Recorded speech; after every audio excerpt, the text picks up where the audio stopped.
सहना भवतु सहनौ भुनक्तु सह वीर्यं करवावहै तेजस्विनावधीतमस्तु मा विद्विषावहै ॐ शान्ति शान्ति शान्तिः. Sairam everyone. We have been studying the Suprabhatam Swami. We have completed all the main verses of the Suprabhatam. Today we will be studying what's called the Palashruti, the fruits or the results from this Suprabhatam, and how it should be practiced, how it should be included in our daily life, and also the Mangala Shasanam or the Mangala statements, auspiciousness statements. We will take a look at them. So we will start. I will ask Manianti, can you, I think you're there, please sing both of them, Auntie Saira.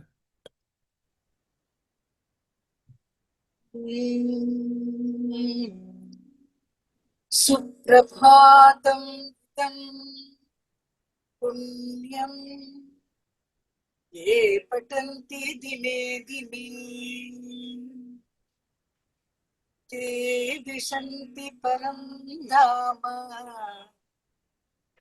ज्ञानविज्ञानशोभिता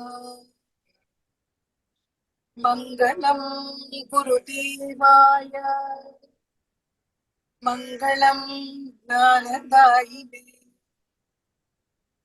मङ्गलं प्रतिमासाय मङ्गलं सत्यसायिने मङ्गलं सत्यसायि. Saira, thank you.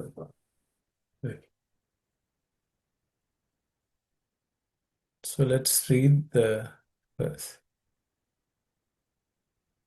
Suprabhatam idam punyam ye pathanti dine dine te vishanti parandhama jnana vijnana shobhitaha. Suprabhatam idam punyam ye pathanti dine dine te vishanti parandhama jnana vijnana shobhitaha. Suprabhatamidam punyam ye pathanti dine dine te vishanti parandhama jnana vijnana shobhitaha. Let's look at certain pronunciation aspects. The first word Suprabhatam idam, the bha is aspirated. This is the fourth letter in the pa class of consonants, pa varga. So just pay attention. I think we have discussed this bha so many times, so it should be recognizable. Punyam ye, no aspirated consonants. The next word, pathanti, the tha, the second letter in this word is also an aspirated consonant or mahaprana. So there should be extra air and some effort is needed to chant pathanti. Okay. Dine dine, no aspirated consonants. Te vishanti, no aspirated consonants. The next word is parandhama. In the parandhama, the dha, there's it's a compound consonant in and dha. The dha has to be aspirated. It's the fourth letter in the class of consonants. So pay attention. Parandhama. Okay. The next word, jnana, vijnana. Uh, just watch how we pronounce it, because the first word is jnana. It starts with a J. And generally, people tend to, depending on the certain regional influences, people may say jnana, which is with G, or they may also say gya, that's GY. Both are not correct. In Sanskrit, it is Ja is the first letter. If you look at the English transliteration, Ja, and this is Nya. So Jna. Okay, Jnana, Vij, Jnana. Okay, so people who speak Tamil only, we will start with we don't pronounce the J. Ideally, you should pronounce the J. Okay, it's Jnana, Vijnana. So just pay attention to that. The last word is Shobhitaha.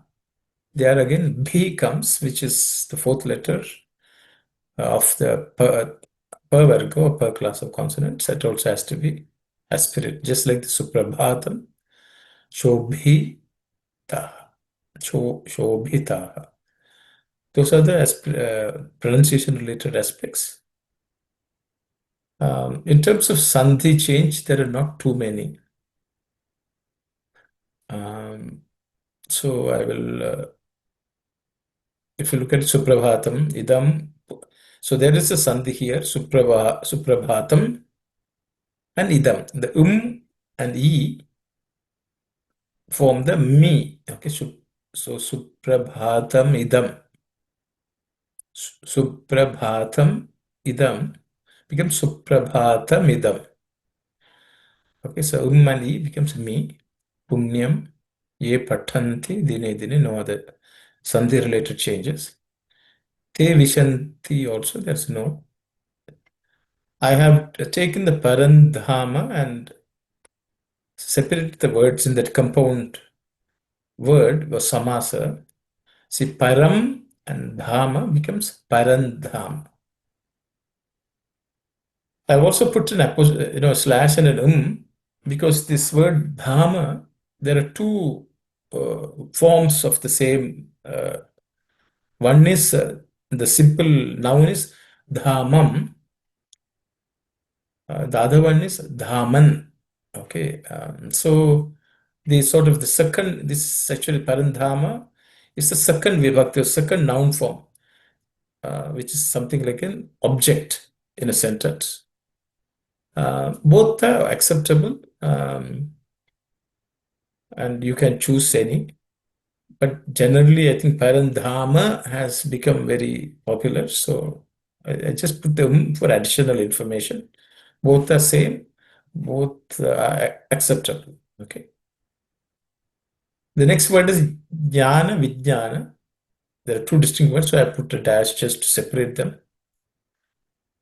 Shobhitaha, though no sandhi related changes, it's a verb.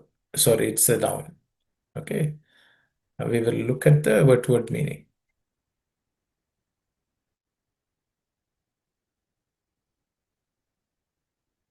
So in this Palashruti, the Palashruti generally all worship any prayers, uh, which we have especially in the Sanatana Dharma tradition. All of them will have sacred verses, will have one final verse which talks about the greatness and the fruits bestowed by the chanting or studying of those verses. And they also prescribe how they should be chanted, how they should be practiced also. So that's what we will see today.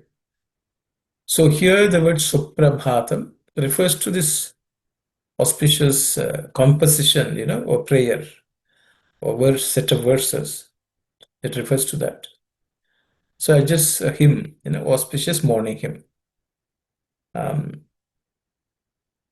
that's what it refers to. Idam. Idam means this.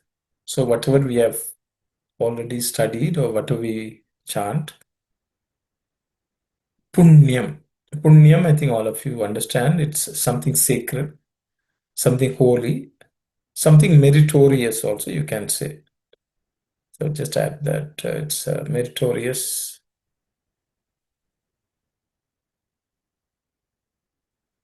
Okay. Ye.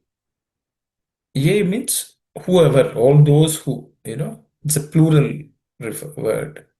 Ye means whoever does it, whoever. Patanti. Patanti means multiple meanings. Reciting is also patanti, reading is also patanti, studying is also patanti. So it has multiple meanings. It's a plural verb. So whoever, all those who recite, study, or read, dine dine. So dina means day, dine means in or on, it's seventh vibhakti or the seventh noun form of the word dina. Oh, so the thing is, every day, when it's repeated, it means daily, day after day. Day after day is dine dine. Whoever studies it every day. Okay. Te means they, in English also it's they, it's plural, they. Vishanti. Vishanti means generally it can also mean entering, but I have given the meaning reach or attain, both acceptable. Enter or reach or attain. It also means enter something, entering us also is Vishanti, but in this case, it's a plural verb of people going somewhere. Okay. Te Vishanti. Parandhama. Okay. Param means supreme or divine. Dhama is abode, a place. Okay. It can also mean a state also. A state which we attain. The supreme state or supreme abode. God is also called Parandham because he is the final stage. So it's a physical place also it also refers to the Lord. So we can enter into the Lord or we can enter into the place where the Lord is. Both ways it means, or we reach the highest state. So all those meanings are applicable to the word Parandhama. So they Vishanti Parandhaman, they go to the supreme place. That is one of the fruits. It also it I said it should be studied every day. Once in a while is not good enough. Every single day, day after day, whoever studies it will reach the Parandham. Then the word jnana and vijnana are given. So I have just given jnana. In this case, at least, it refers to first jnana refers to the worldly knowledge.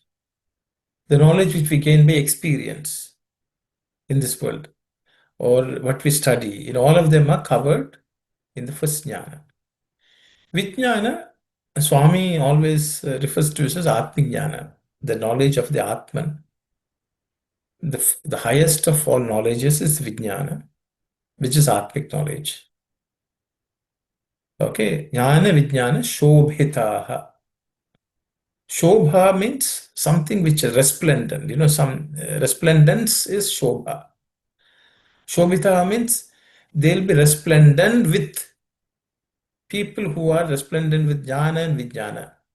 So whoever studies the Suprabhatam, whoever recites the Suprabhatam, uh, will uh, will attain supreme abode, and they will also shine with knowledge in this world as well as knowledge of the Atman.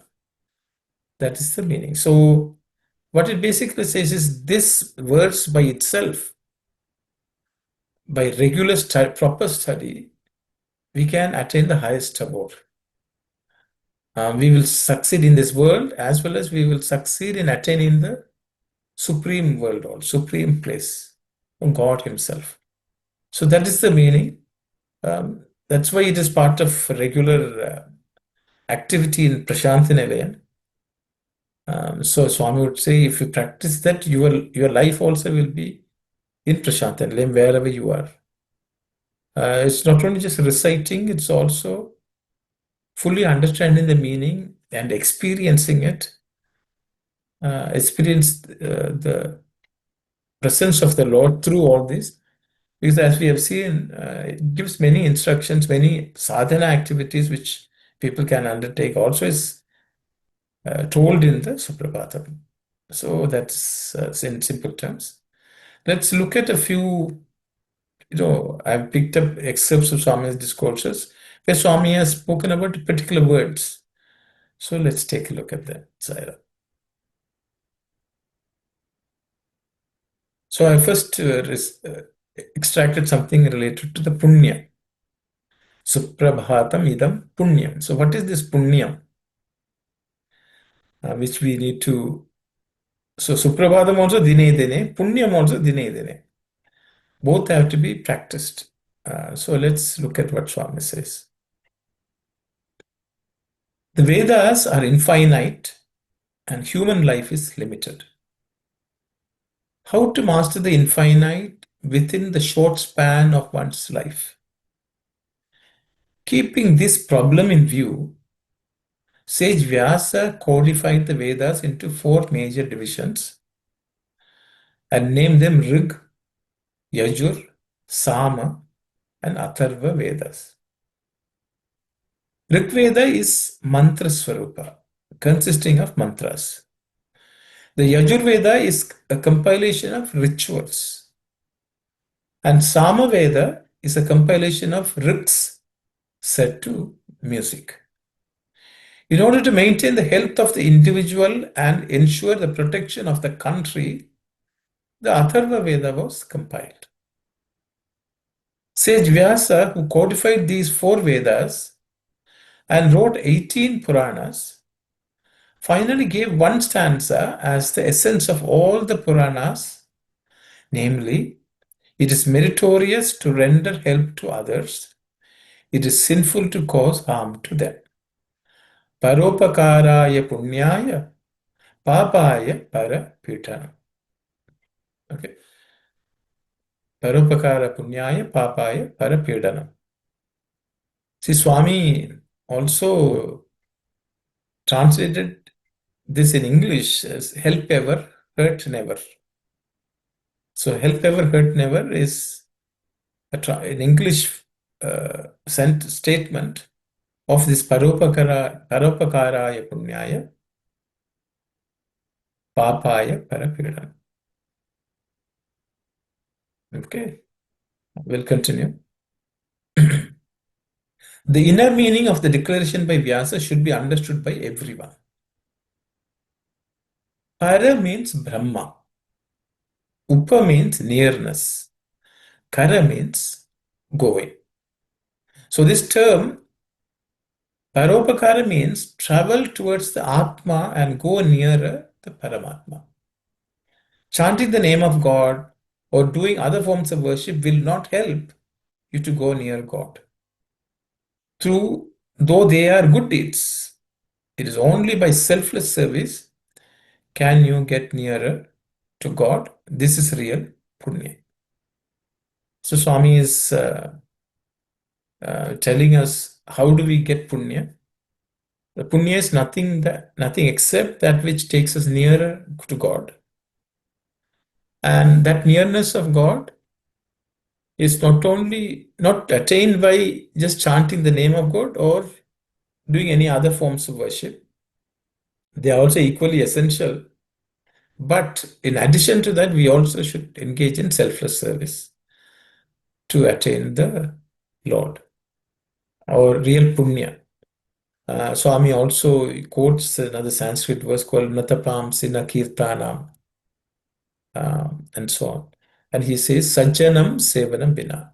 He answered, that is, Samsara Sagarodhare, to be uplifted from this ocean of worldly existence, which is not possible except through Sajjanam Sevanam.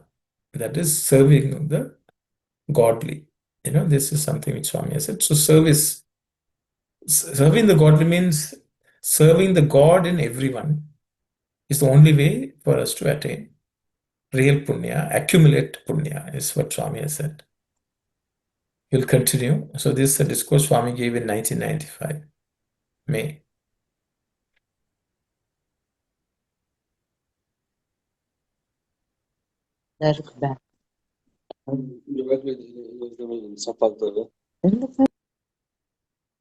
The word Brahman is derived from the root word brh, meaning to expand, to increase, to enlarge, etc.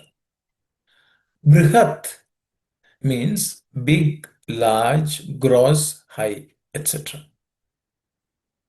Purusha has as its root pura, meaning to fill, to complete. Pura means a town full of inhabitants. That is to say, the body in a figurative manner of speaking. He who completes or is immanent in or who fills it is the Purusha. The word Atma has as its root up, meaning to acquire, to earn, to pervade. So he who knows the Atma acquires everything. He attains all knowledge. He is then fixed in the natural state of Sat, Chit, Ananda, being, awareness, bliss. Satchit Ananda means the true form of Brahman. Swarupa means its highest essence. So Brahman is formed by the essence of Ananda, Jnana, and Shanti. That is bliss, wisdom, and peace. The Taittiriya Upanishad has declared everything is born through Ananda. Through Ananda, all this is living. In Ananda alone, all this is merged. In Ananda, all this rests. Like the category Brahman, the category Antaratma, conscience, also is possessed of the same attributes. It is also Ananda born, Ananda filled, and Ananda merged. The way Antaratma is so filled with Jnana and Ananda, the same is said to be of Manava Swarupam, the nature of man. This Ananda gives peace and happiness to man. Santosham, happiness, is his right hand. Ananda is his form, and Brahman is his basis. Bhuma means limitless, eternal Brahman. The Chandogya Upanishad declares that Ananda inheres only in the Bhuma, the eternal, the Brahman. Again, another word used by Jnanis to describe their experience of Brahman is Jyoti Swarupam, meaning whose nature is splendor, who is self-illuminating. Even tens of millions of suns cannot equal the splendor of the Paramatma.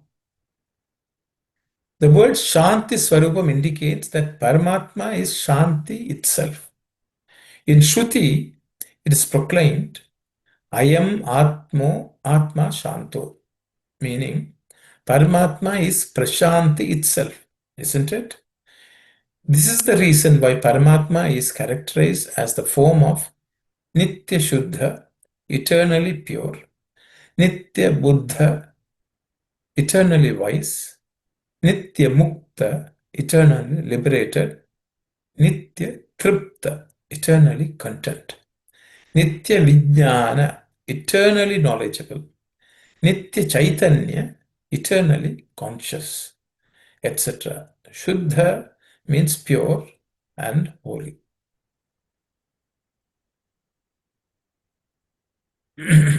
Brahman is Vijnana, assimilated knowledge itself, and so he is the embodiment of Nitya Buddha, eternally wise.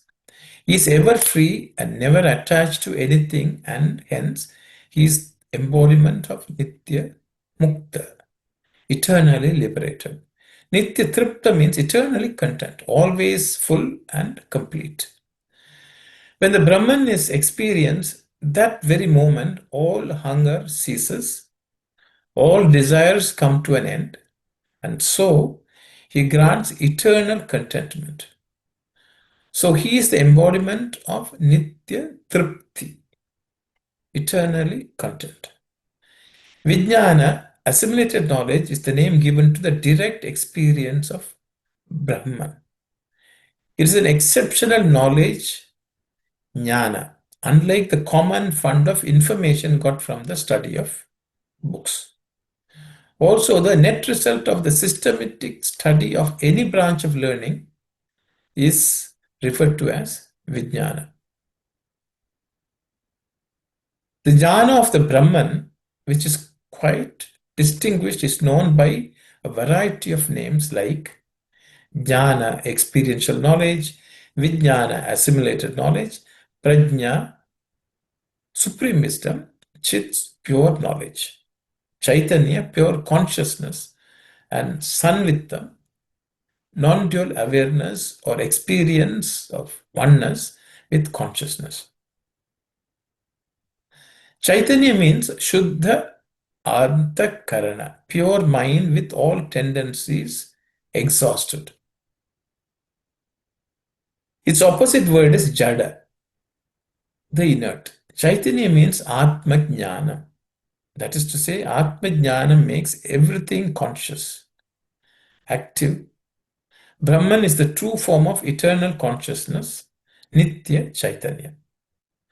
A jnani will feel that Atma immanent in everyone is his own Atma. He will be in the blissful state that he is himself all this. He will see no distinction between man and man, for he is beyond the Maya delusion of the formless Brahman. All the distinctions of caste, creed, and religion are only for the body, but not to the Atma. These are but the marks of the individual being. The Atma is Niskara. That is to say, it has no parts or marks. It is Nirmala, unblemished. Nirmaludu is the one who is free from Kama, Krodha, Lobha, Moham, Mada, and Matsarya, desire, anger, greed, affection, pride, and envy. It is Nishkriya, activity-less. It is Prakriti, sensory world, that undergoes all these modifications, or at least gives the impression that it is so modified. The Paramatma is but the eternal witness, so he is called Nishkriyudu. Okay. Of what can you say? This is Satya, truth. Only of this which persists in the past, the present, and the future, which has neither beginning nor end, which does not move as it is all-pervading in time, space, and object, which is the sole essence of everything, which is in unified form and is indivisible. Well, let us consider the body, the senses, the mind, the prana, life force, and all such. They move and change, they begin and end, they are inert, jada. They are born out of three gunas, etc. That is tamas, rajas, and sattva. So they are all asatya, untrue, false. They only cause Brahma, delusion. They are not absolute realities. They are only transactional or subjective realities. Absolute truth has no beginning and no end. It is beyond the reach of time and space. It is aparichinna, that is limitless or boundless, also indivisible and indestructible. It is always and ever existent. It is the basis, the fundamental, the self-revealing. Knowing it and experiencing it is jnana. It is anirdeshyam, that is beyond description. How can Parabrahman, which is above and beyond the intellect and the mind, be described through mere words? It is also termed adrishya, invisible to the naked eye. That which is seen physically is impermanent. So the eternal Brahman can never be grasped or seen by anything elemental or physical. It is through Brahman the eye is able to see. So how can the eye perceive Brahman itself? It is not bound by the limitation of space. The mind is bound by the limitation of time, space, and causation. How can time and space that are created with limits by Parabrahman limit him? The terms Amala, Vimala, Nirmala applied to Paramatma or Parabrahman connote the same meaning. By adding the letters such as A, Nir at the beginning of the word gives the meaning not or no. So Amala implies absence of impurity. Nirmala without impurity. So too Achintya incapable of being conceived. Avyavaharya without any activity. As the activity or work happens with the existence of more than one, whereas the Brahman is the one and the only existence, and hence Brahman is avyavaharya. Know that the Jagat, this ever-changing world, is the Swarupa form of the Virat Purusha, the Lord shining as varied forms in this perceptible world, universe. The Parabrahman who projected it, is also present in it as the Antaryami, inner motive force or inner controller. Brahman means the one who is latent. In the Nirguna aspect, Brahman is Mahakarana, the primal cause. So, the Ishvara, the Supreme Being, God, is Karana Brahma, causator. Hiranyagarbha, causator of the universe, literally universal womb. That is to say, Adi Purusha, primordial being or supreme being, is Karya Brahma, manifested Brahman. Grasping this profundity is Jnana. So this excerpt is from Jnana Vahini. I know it's very heavy, packed with a lot of terms which Swami has explained. But to fully understand what is Jnanam, we should study Jnana Vahini. Swami has written a series of articles in the Sanatana Sarthya Jnana Vahini, and I just thought I will read it because all this understanding of Brahman is possible through the practice of the study of the Suprabhatam. The Suprabhatam will grant us that understanding, that experience of the Virat Purusha, the Hiranyagarbha, Brahman in our life, and be able to witness and experience it in this world as well. So all this is possible by the study of the Suprabhatam. And Swami has explained in great detail what is this Brahman. Knowing that everything is Brahman is the ultimate goal of the spiritual sadhana. And Suprabhatam is an essential tool which Swami has blessed us with. And through its study on a daily basis, and we should be able to attain this knowledge somehow. And that's what this verse, the Palashruti, says. So I think that shows us the importance of it as a tool, and that's the reason it is recited every day in the Prashantha. So okay, I will stop here. We'll look at the Mangala Shasanam. Auntie has already sung it, so I will just read the words. Mangalam Gurudevaya, Mangalam Jnanadayine, Mangalam Parthivasaya, Mangalam Sathya Sayine. Mangalam Gurudevaya, Mangalam Jnanadayine, Mangalam Parthivasaya, Mangalam Sathya Sayine. Mangalam Gurudevaya, Mangalam Jnanadayine, Mangalam Parthivasaya, Mangalam Sathya Sayine. So let's look at some pronunciation aspects.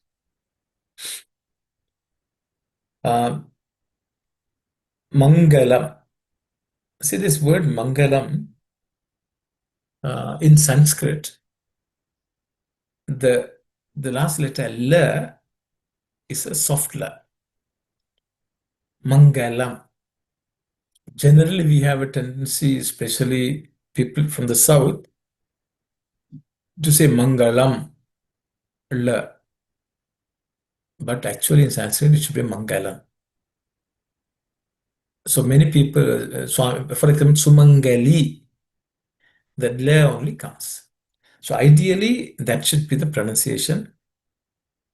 There's only soft L is prevalent in Sanskrit. The other L is also present, but that's in Vedic Sanskrit it is used, and in some translation of certain other words are used. But the L, you have to be consciously saying Mangalam. So I thought I'd point that out.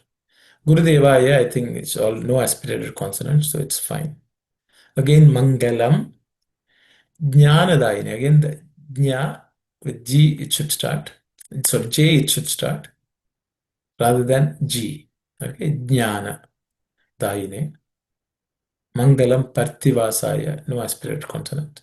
Mangalam Satyasayine.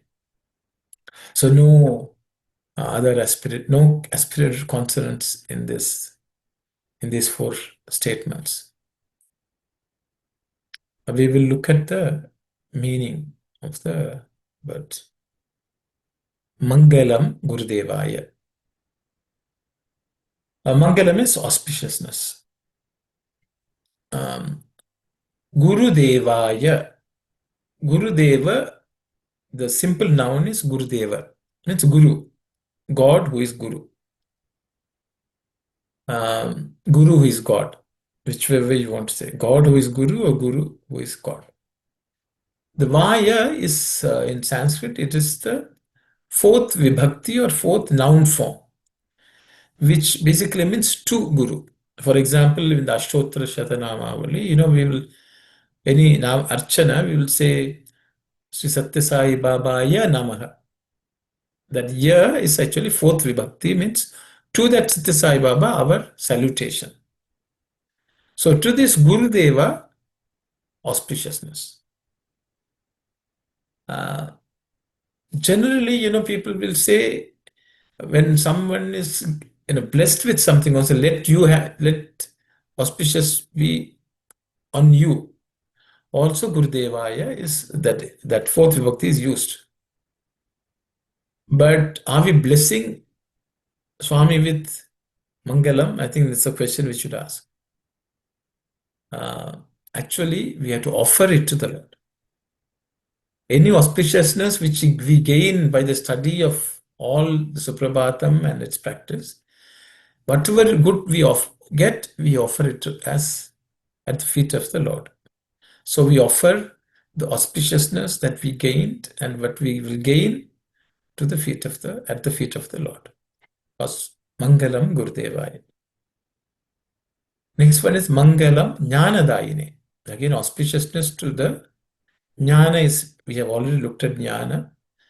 Da means one who grants, one who gives, one who gifts. So we are offering all the auspiciousness to the bestower of Jnana, who has given us Jnana. Mangalam Parthivasaya. Auspiciousness to Parthivasa, one who resides in Parthi.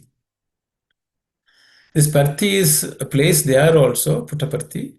It also can say Parthi, which is us. Because anyone who is made of Prithvi, made who lives in this body is also Parthi. The Pura, so that's why I had taken the word Pura. This body is also something filled with the Lord. It's made of mud, Swami would say, the earth element. Within that resides the Atman. So the real Atman is, okay, offer it to that. Mangalam Parthivasaya. Mangalam Sathya Sai. Swami has given various meanings for the Sathya Sai. I think many of you know, so I did not go into that detail. Simple meaning is the true mother and mother, Sathya Sai. Ai means mother. So Swami would say, truth also means that which is permanent. It's the past, present, and future. The Lord who is present in all times. To that Lord we offer all auspiciousness. Because that's what we earn through our own sadhana, any auspiciousness, and that is offered to the Lord. That's how the Suprabhatam ends.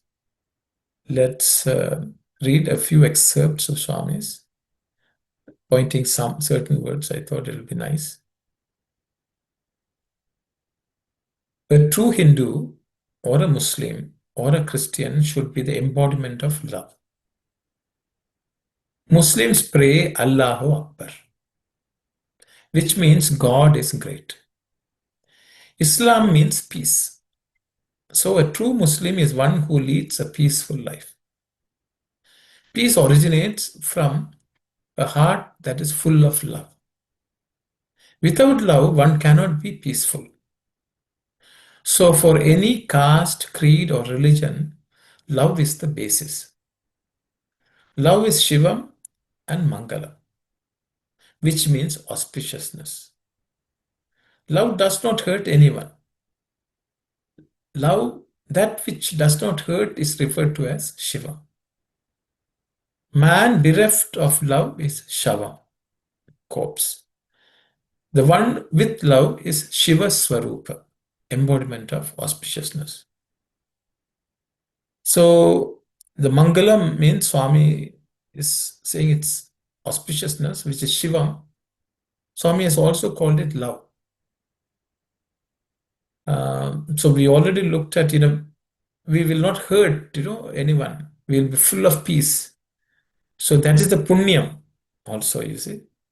And Swami, we lead a peaceful life, Shanti. So all that is obtained by this study of the Suprabhatam, and all that we offer, that love which we will gain in us through the practice of everything which Suprabhatam has taught. And whatever we learn, whatever we gain, which is love, and that is offered to the Lord. So Mangalam Gurudevaya is to offering all our love to the Lord. Love for only God. We offer it to only God and nothing else. Mangalam Gurudevaya. Another excerpt of Swami from Swami's discourse. It is customary in our country to regard the Lord as having several forms and names like Hari, Shiva, and so on. God has been described as a Sahasra Shirsha Purusha, one possessing 1,000 heads. Some people regard Shripati as referring to Vishnu, and some others say that it refers to Shiva. Such an argument is a waste of time. So many different names and forms of the Lord impel you to see His omnipresence, which is described as the effulgent light. He represents all that is described in our scriptures. He is the embodiment of prosperity. He is Shabda Brahman, and so on. Hence, Shripati does not denote any particular name, but it just denotes the divine Atma. We use the appellation Sri for denoting sacredness in all things which need to be sanctified. The appellation of Sri is affixed to human bodies which are temporary and made up of 5 material elements to denote our respect.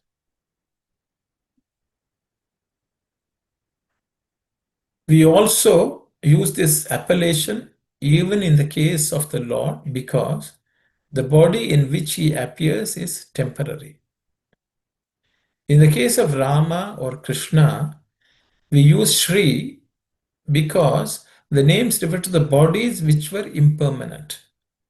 Thus, for giving sacredness to the destructible body, we use Sri. In the case of Shiva, Shankara, and Ishvara, names which denote permanency, we do not say Sri Shiva or Sri Shankara. This appellation has no meaning because Shiva Tattvam has no body and no form. It is eternal and does not take a body. The word Sri means Mangalam or prosperity. Because Mangalam is permanent. He who is the husband of such Mangalam is referred to as Shripati. The Sri here signifies the divinity. The Sri here signifies that divinity is permanent, unchanging, and indivisible, and can be worshipped in any form of the Lord. So I picked it up because of the word Mangalam. Shri is also another word for Mangala. And auspiciousness, which common to all religions, everyone. I think this excerpt is this discourse which Swami delivered in 1973 during Samashavas relates to one of the verses in the Bhaja Govindam, which we have studied. And I think this excerpt was also part of that. Shripati Rupa Majasram is the verse, the exact verse. Bhagavad Gita, Kinchitadita, like that it goes. And I will stop here. Yes, Sister Aruna, you have a question. Saram, brother, yes. Here we touched on the Sri. Is there any detailed meaning for Pati too? Any divine? No, Pati is the Lord. Oh, Pati. That's the only meaning. Okay. Oh, okay. So that is why Sri is generally Lakshmi is called Sri. Sri Pati means Vaishnava devotees say Sri Pati means it's Vishnu, the Lord of Lakshmi. Sri is anything auspicious. Sri is also a name given to Parvati. So Shaivites will say it's Shiva. But Swami is saying the word Sripati refers to any form of God, Okay. in any religion, in any name.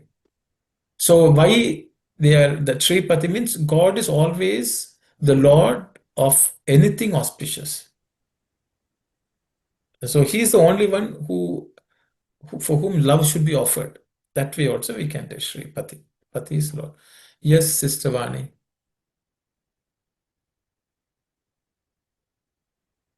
You had to unmute, sister.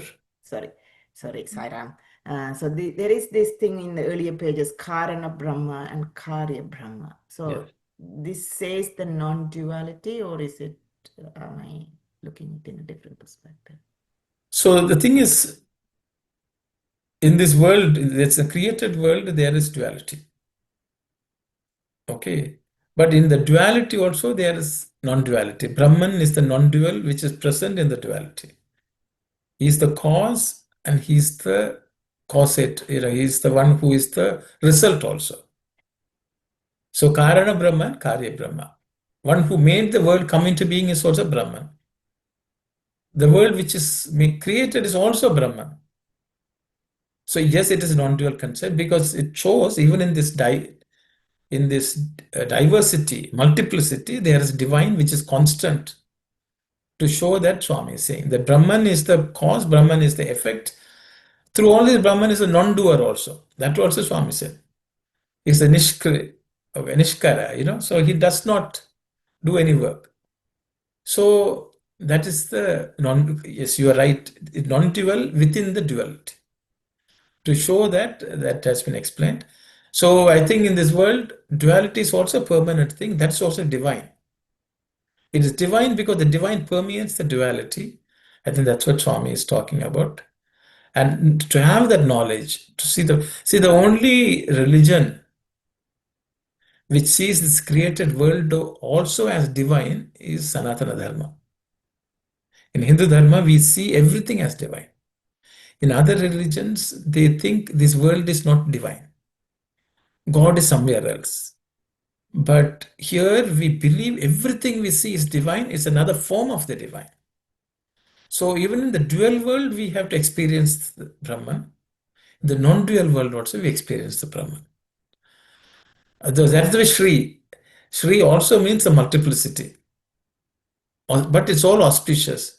Because the Lord of all this inauspiciousness also is divine. So I think all this, yes, you are right. It's in non-dualism, but without excluding dualism also. Dualism exists as divine. Non-dualism also is divine. So I think seeing that, experiencing it all as divine is that's why jnana and vijnana, and that Swami says, and that experience will make our life peaceful, and we will live with love. I think that's the idea, my understanding. I hope that. Yes, Auntie Mani, please go ahead. Mani Auntie, you have to unmute and speak, I think. Karya Karana, that's Karya, cause and effect. Cause exists in the effect itself, and there is no differentiation between cause and effect, one person. And another point I wanted to say is Mangala. The word Mangalam, it should be pronounced ideally in Sanskrit as Mangalam. But because of the regional language influence, especially in Kannada we have La, and in Telugu we have La, and in Maharashtra language, Marathi also we have La. So maybe that is the reason why we say Mangalam, Mangalam. Yes. That may be the reason that I wanted to point out. And the word Vijnana, this accumulated knowledge that we gather from reading the books and studying the books and scriptures, that is Vishesha Gnana. Vijnana is Vishesha Gnana, and that Gnana should be experienced and implemented. That's the reason why it's called Vishesha Gnana. Another one meaning for Vijnana is science. Science also is translated as Vijnana. So just I wanted to point out these words. Thank you, Saira. Thank you very much, Auntie. Thank you. Actually, I found about 10 discourses around Jnana Vijnana, but then that will be complete too much, so I desisted. Swami has covered this wonderfully in many places. Thank you. Simply to know that whatever knowledge we have gathered, that we should be experienced and it should be implemented in our lives. I think so. Saira. Thank you very much, Auntie. Thank you. Okay, so I think one more excerpt I think I have. Let me read one or two more. I'll quickly read. Because the word Guru has come. Mangalam Guru Devaya. So I thought let's dwell on the Guru also, Tattva, a bit. Even when the divine appears in human form, moves freely amongst men, and is near in various ways to people, few are able to recognize divinity in the physical form. It is not easy to recognize the nature of the divine through the corporeal form alone. A true guru, spiritual preceptor, is required to reveal the real nature of divinity. Such a guru has been equated with the Trinity, Brahma, Vishnu, Maheshwara. The devotee who regards God himself as his guru will not have any difficulties. Today, many who are looked upon as gurus utter the mantra, sacred formula in the ear and stretch their palms for money. For everything they do, they expect money. Such gurus are badha, harmful gurus, not bodha, enlightening gurus. The true guru is like an ophthalmic surgeon. The latter removes the film in the patient's eye and restores his natural vision. The guru also should remove the veil of ignorance and attachment that blurs the vision of the disciple and restore his natural spiritual vision.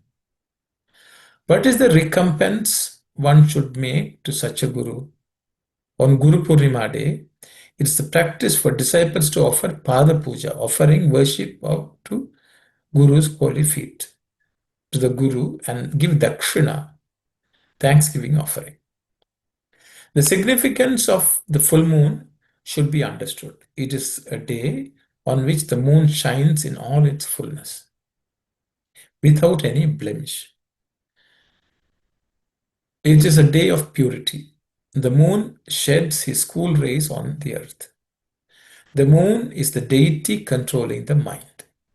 Only the day when the mind is rid of the darkness of ignorance and achieves fullness of illumination is the real Guru Purnima day for man. Looking merely at the full moon in the sky and calling it Guru Purnima is only worshipping the external, while internally there is a sunna, void.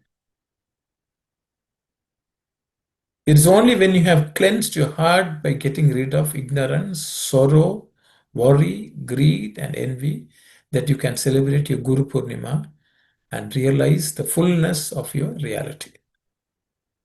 So Mangalam Gurudevaya relates to this Guru, state of Guru also, to which we have to offer all our sadhana. The next excerpt is, this is the last verse of the Bhaja Govindam series. After composing it, Shankara left Benares. It is emphasized in this verse that you must have unwavering faith in the Guru. But you must try to understand that kind of Guru Shankara had in mind in this context. One who lights up the Atma Jyoti in you by teaching you what is right and what is good, helping you to practice the sacred principles contained in the Shastras, tranquilizing your mind, can be regarded as the proper Guru. The word Gu means darkness or ignorance, and Ru stands for the removal thereof. This means that the darkness of ignorance can be dispelled by the light of wisdom. Such is the function of a Guru. Gu stands for one who is beyond attributes. Ru is Rupa Varjita, or one who has no form. One who has neither attributes nor a form is only God.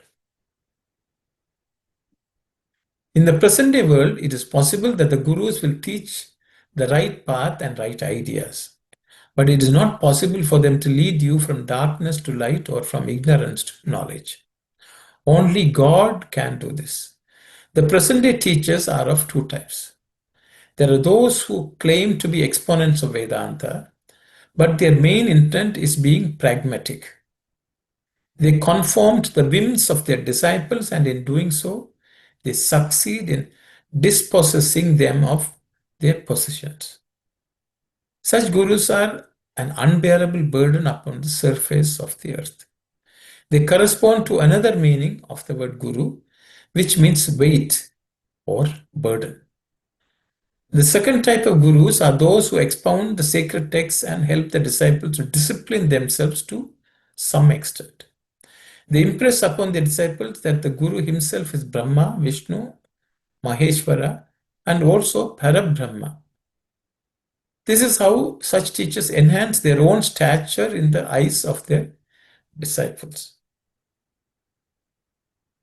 There's a lot of difference between a teacher and a guru. A teacher transmits what he has learned in return for a reward, whereas a guru, through his grace, enters your heart, broadens it, and enables you to comprehend the aspects of divinity.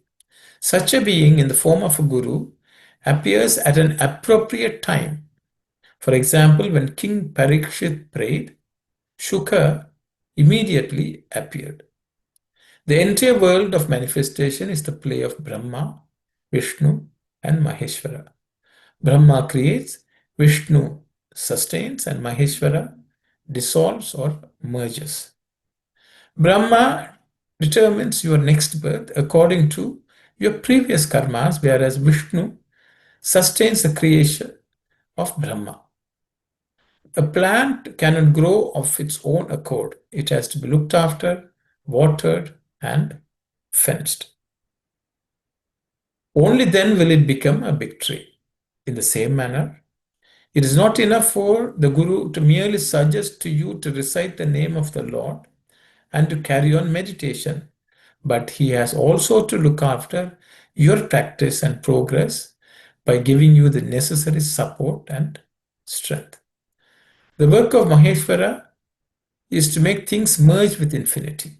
Layam or dissolution means merging the soul with Paramatma. Maheshwara dissolves the individual into the universal. Thus, the entire process consists of creation, sustenance, and merger. The trinity of Brahma, Vishnu, Maheshwara does not represent three gurus but relates to the same being functioning in three different directions at three different times. This is a discourse again from the summer course of 1973. So Swami has told about the Guru who will endow us with Jnana and Vijnana. And the only one who can do that so is God. And our merger is in that Guru is the ultimate goal. Parandhamate Vishanti, we enter that supreme abode. We enter that final state. Sairam sister, please go ahead. Sairam, in the previous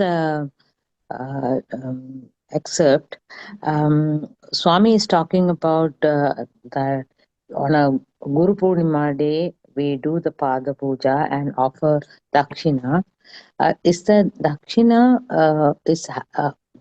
what is really Swami meant by that? Because on a Guru Purnima day, we have to do this is the way to pray. So I just want just a little more clarity on Dakshina, please. Thank you, sir. So even the excerpts you can see, Dakshina does not mean money. In this last excerpt, Swami is telling, worldly gurus are looking for worldly money. But real Dakshina is to offer Mangalam to the Lord. So we have to offer the love to God. Love to the Lord. Okay, thank you. That's the only thing of real value.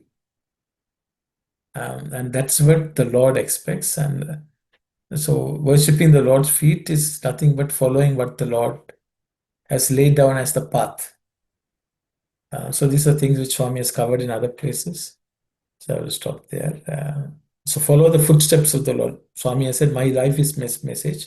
Make your life the same. Then your life will become my message. So which is the Pada Puja. And offering our love to the Lord is the real Guru Dakshina.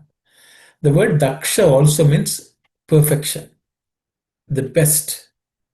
So the best of ourselves should be offered to the Lord, which is nothing but Mangalam, which is equal to Shivam and love, as Swami has explained. That's my understanding, sister. So with that, actually, the study of Suprabhatam and this current exercise comes to an end. I'm hoping to take up the second chapter of Bhagavad Gita from next week onwards, because Bhagavad Gita second chapter sort of contains everything that's contained in the Bhagavad Gita is contained in the second chapter. So we'll study. It's a very long chapter, close to 70 verses. It will take us a long time. The 70 verses contain the essence of the 700 verses of the entire Bhagavad Gita. That is what the commentators have said, and Swami also has said that. So we'll study that with Swami's discourses. Sai Ram, everyone. We will close the session today with prayers. Sai. Om Samastaloka Sukhino Bhavantu. Samastaloka Sukhino Bhavantu. Samastaloka Sukhino Bhavantu. Om Shanti, Shanti, Shanti. Sai Ram, everyone.